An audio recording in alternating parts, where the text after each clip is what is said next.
For viewers at home, Gerald Smith is best known as the voice of reason on the often controversial show Back to Back. English proposed welfare reform package, which I indeed agree to. Challenging co-host after co-host over 10 years, Gerald took on the issues others shied away from. What about women who settle for Mr. Right now as opposed to Mr. Right? They gotta have more male. Gotta have what? It, you know what it is. Well, sex? And fought for the causes that were the most important to our community. Hi, you're on Back to Back.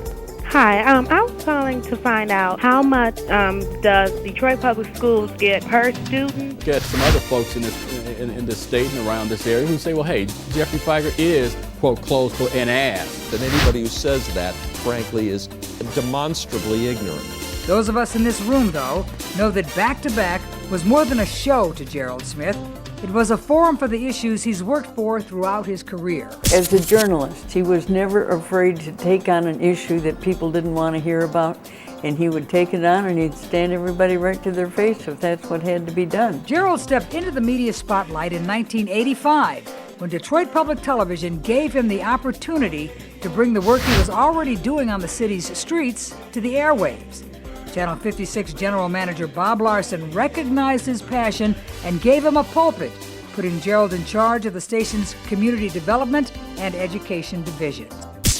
Gerald is the kind of person who, in his messaging, in what he communicates, exudes not just confidence, but poise and understanding. He's a terrific listener, a terrific communicator.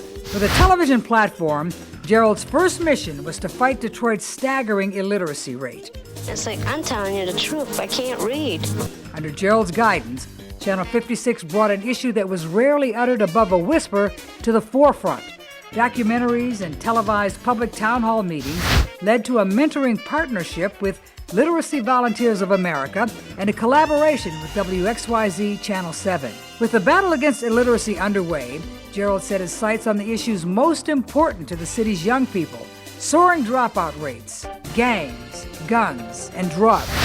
Using the successful format of documentaries and town hall meetings to stir public conversation, a coalition of the city's most influential business and religious leaders, educational institutions, and community organizations was formed to create City for Youth, one of the most critically acclaimed multimedia community development projects in public television history. City for Youth garnered over 100 awards, including 10 Michigan Emmys, and ultimately set the stage for what would become a much larger conversation, a 3-hour national PBS program, Act Against Violence, Help Wanted, hosted by Robert Townsend and Anita Baker. Tonight, we've got only one goal here. We want every one of you to get involved some way to help teenagers who are at risk. With this time span, Gerald also served on the faculty of Wayne State and chaired the Detroit Cable Commission. In 1999, leaders at Comcast took note of Gerald's work and recruited him to guide the company's government affairs and community outreach efforts in Detroit. Gerald has always done that, but done it with a community feel. And I think that's what sets him apart from others in the business. Once again, he was making things happen behind the scenes and on the air, bringing together the community's many cultures, focusing awareness on the city's issues, bridging the gap so often caused by poverty and crime. Have you had discussions with any of your friends regarding your family not having a father?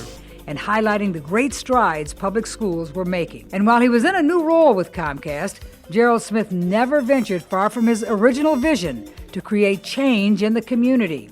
He rallied his colleagues to adopt a local elementary school, mentoring the children during their lunch period. In turn, Comcast awarded Gerald with its inaugural Comcast Community Star Award. And he's a great man, a man of integrity, of loyalty, and a man of distinction. Today, he is the face of Comcast in 72 communities, working with local officials and state legislators to make sure their constituents receive the service Comcast stands for. For 25 years, Gerald Smith has set the bar higher for all of us in television, proving time and time again that we can do more than communicate. We can create change.